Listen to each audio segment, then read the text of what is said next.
तो बात करते हैं जूलियन की। जूलियन एक 18 घंटे काम करने वाले, एक हार्ड वर्किंग और एक काफ़ी सक्सेसफुल लॉयर थे। जूलियन के पास वो सब था जो हम चाहते हैं, हम सोचते हैं कि काश हमारे पास भी हो। Private jet, Ferrari car, bungalow. उनकी काफ़ी अच्छी रेपुटेशन थी अपनी वर्क एरिया में। उनकी इनकम जो थी वो 7 फिगर में थी, यानी वो करोड़ों कमाते थे हर मंथ। ऐसे ही टाइम पास होता गया। जूलियन की रेपुटेशन और वर्कलोड दोनों बढ़ने लगा।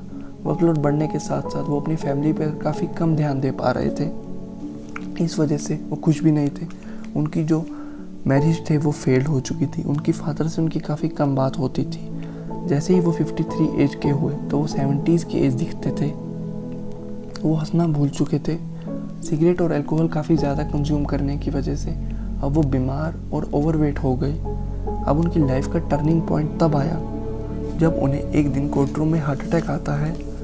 और हार्ट अटैक आने के बाद वो लॉ प्रैक्टिसेस छोड़ के अपना सब कुछ बेच के इंडिया आ जाते हैं अपनी लाइफ को सिंप्लीफाई करने के लिए। और वो योगी रमन से मिलते हैं और उन्हें अपनी सारी प्रॉब्लम्स बताते हैं कि और वो कैसे उन प्रॉब्लम्स को सॉल्व करें। फिर योगी रमन उन्हें एक स्टोरी सुनाते हैं कि गार्डन में एक लाइट हाउस था। लाइट हाउस में से एक सुमो रेसलर निकल रहे थे और चंद कुछ देर चलने के बाद वो एक स्टॉपवॉच पे गिर जाते हैं और अनकॉन्शियस हो जाते हैं। और जब वो कॉन्शियस होते हैं फ्लावर की फ्रेगरेंस पे, यानी वो अपने पैरों पे आ जाते हैं, तो उन्हें एक डायमंड का पाथ दिखता है तो वो उस पे चले जाते हैं। अब आपको भी लग रहा होगा कैसी स्टोरी है, पर हर स्टोरी का जो एलिमेंट है वो हमारी पूरी लाइफ के साथ कनेक्टेड है। जो पहला एलिमेंट आता है वो आता है हमारा गार्डन। जिस तरह अगर हम गार्डन की केयर करेंगे, उसको कल्टीवेट करेंगे, तो हमारा फर्टाइल गार्डन होगा, ब्यूटीफुल रहेगा। उसी तरह अगर हम ब्रेन में पॉजिटिव थॉट्स डालेंगे तो हमारा ब्रेन भी शांत रहेगा, इनर पीस रहेगा। क्या आपको पता है कि अगर हम वही गार्डन में केयर नहीं करेंगे, जैसा चल रहा है वैसा चलने देंगे, अनवांटेड प्लांट ग्रो होंगे, उसको निकालेंगे नहीं, तो अल्टीमेटली हमारा गार्डन भी खराब हो जाएगा। एक एवरेज पर्सन के दिमाग में 60,000 थॉट्स आते हैं। उसमें से जो 90% थॉट होते हैं वो पिछले दिन के होते हैं, यानी जो आपने कल सोचा था वही 90% वो आज आपने सोचा है। उसमें से मोस्टली जो होते हैं नेगेटिव थॉट्स होते हैं। और अगर नेगेटिव थॉट्स हमारे दिमाग में काफ़ी टाइम चलते रहें तो हमें स्ट्रेस और फ्रस्ट्रेशन होएगी और हम डिस्टर्ब रहेंगे। हमें फेलियर होने के काफ़ी ज़्यादा चांस होते हैं। अब बात करते हैं फोकस की। अगर हम पूरी कंसंट्रेशन किसी एक काम पर लगा दें जिसे हम पूरा प्यार करते हैं, तो हमारे ब्रेन को पता लग जाएगा कि ये काम ज़्यादा इम्पोर्टेंट है और थॉट्स के अलावा। और हमारा ब्रेन भी उसी एक काम पर वर्क करेगा और एक्स्ट्रा ऑर्डिनरी थिंग्स हैपन होंगी। एक जगह 100 फुट खड्डा खोदने से पानी निकल सकता है। जिस तरह एक लाइट हाउस डायरेक्शन देता है शिप्स को, उसी तरह आपको भी श्योर होना होगा कि आपको लाइफ से क्या चाहिए। फिजिकली, मेंटली, सोशली, इकोनॉमिकली आपको क्या चाहिए लाइफ से। हमें पहले कोई भी इंसान अपनी लाइफ चेंज कर सकता है, उसमें इतना पोटेंशियल है कि वो अपनी लाइफ को पूरा का पूरा बदल सकता है। पर पता होना चाहिए कि पहले कि कौन सी डायरेक्शन में जा रहे हैं।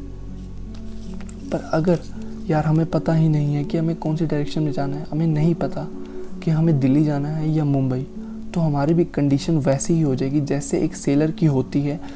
जब उसके पास बोट तो निकल के ले जाता है तो उसके पास कंपास नहीं होता, अल्टीमेटली उसकी बोट डूब जाती है। किसी काम में अगर जज्बा हो, पैशन हो, ये काम करना ही है, तो वो फ्यूल बनता है और हमारे ड्रीम को फुलफिल करने में हमारी हेल्प करता है। पर अगर क्या आप कर रहे हो हम उससे खुश नहीं हैं, तो वो काम हमें मोस्टली लोग वो काम करते हैं जिससे वो खुश नहीं है। उससे आती है मिजरी, दुख। हमें पहले अपना पैशन ढूंढना होगा। थर्ड बात करते हैं सुमो रेसलर की, जो लाइट हाउस से निकल रहे थे। उससे हमें क्या सीखने को मिलता है। एक काइजान है। काइजान एक जापानीज वर्ड है जिसका मीनिंग है लगातार इम्प्रूवमेंट करते रहना बिना रुके। यानी हमें टाइम के साथ साथ चेंज होना होगा। मोस्टली लोग चेंज होने से डरते हैं और उन्हें लगता है कि चेंज होने से फेल हो जाएंगे और जैसा चल रहा है वैसा चलने दो। पर सक्सेसफुल लोग जैसे ही नया आइडिया आता है उसे वो अप्लाई करते हैं और इम्प्रूव हो जाते हैं। आपने देखे होंगे कि जो इंसान तभी ग्रो करता है जब वो अपने कंफर्ट जोन से बाहर आ जाता है। आपको वो नहीं मिलता जो आप चाहते हो।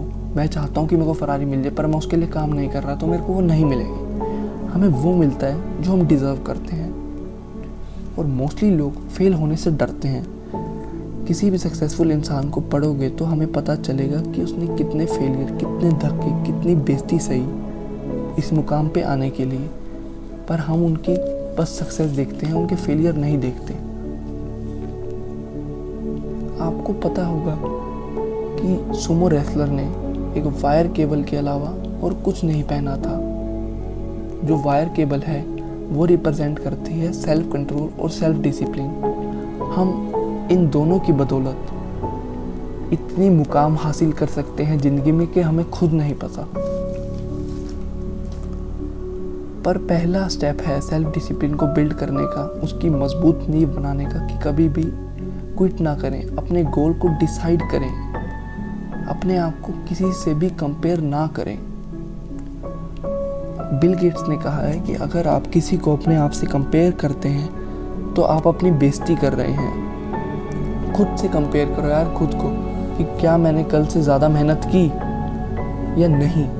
अगर नहीं की तो हमें अपने आप से ही रेस लगानी होगी। फिफ्थ स्टेप है स्टॉप वॉच, जिस पे सुमो रेसलर स्लिप करते हैं। स्टॉप वॉच रिप्रेजेंट करती है टाइम को। सपोज़ हर सुबह आपको 86,400 रुपीज़ दे दें और हर रात आपको बोलें कि अगर आप जितने यूज़ नहीं कर पाए तो हम आपसे वैसे ही ले लेंगे। उसी तरह सबके पास जो है टाइम है वो लिमिटेड है, और अगर हम वो टाइम का इस्तेमाल नहीं कर पाते तो हमें कुछ चीज़ों को नो करना होगा। हमें नो कहना होगा छोटी चीज़ों को, तभी हमें बड़ी चीज़ें मिलेंगी। आप देख लेना किसी भी सक्सेसफुल लोग वही काम करेंगे जो लेस प्रोडक्टिव लोग नहीं कर पाते। एडिसन ने भी 100,000 अटेम्प्ट्स करने के बाद ही लाइट बल्ब इन्वेंट किया था। अब बात करते हैं रोजेस की, जिसकी फ्रेगनेंस से सुमो रेसलर उठे थे। यानी बी काइंड, अपने आप की काइंडनेस दिखाओ कि अगर आपके पास ज़रूरत से ज़्यादा कुछ भी है तो उनको दो जिनकी उनको कब सबसे ज़्यादा ज़रूरत है। बेंजामिन फ्रैंकलिन ने कहा था कि या कुछ ऐसा लिखो कि वो पढ़ने लायक हो, या कुछ ऐसा काम करो कि वो लिखने लायक हो। जब हम पैदा होते हैं दुनिया में तो हम दुनिया को फ़र्क नहीं पड़ता मोस्टली लोगों को, क्योंकि एक सेकंड में 4 बेबीज़ पैदा हो जाते हैं पूरी दुनिया में। पर जीते हुए अगर हमने कुछ ऐसा काम किया कि जब हमारी डेथ हो तो सारी दुनिया को दुख हो, सारी दुनिया को पता लगे कि इस बंदे की डेथ हुई है, और हम मरने के बाद भी थोड़ा अमर रहें। 7 बात आती है सुमो रेसलर के जो पाथ पे, वो विंडिंग पाथ वो चलता है डायमंड्स पे। मोस्टली लोग पास्ट और फ्यूचर के बारे में सोचते रहते हैं और रिग्रेट करते हैं और पास्ट डिसीजन पे फ्रस्ट्रेट रहते हैं, और जो सबसे इम्पोर्टेंट मोमेंट है जो है अब प्रेजेंट, वो उनकी फिक्र नहीं होती उनको। लाइफ में आपको यार जो चाहिए, जो भी चाहिए, उसके साथ ज़्यादा से ज़्यादा टाइम स्पेंड करो ताकि आपकी लाइफ है जो मीनिंगफुल बने, आपको अच्छा लगे वो काम करने में, उसको आपको प्रोसेस इंजॉय हो, जिस काम कर रहे हो वो प्रोसेस आपको इंजॉय हो।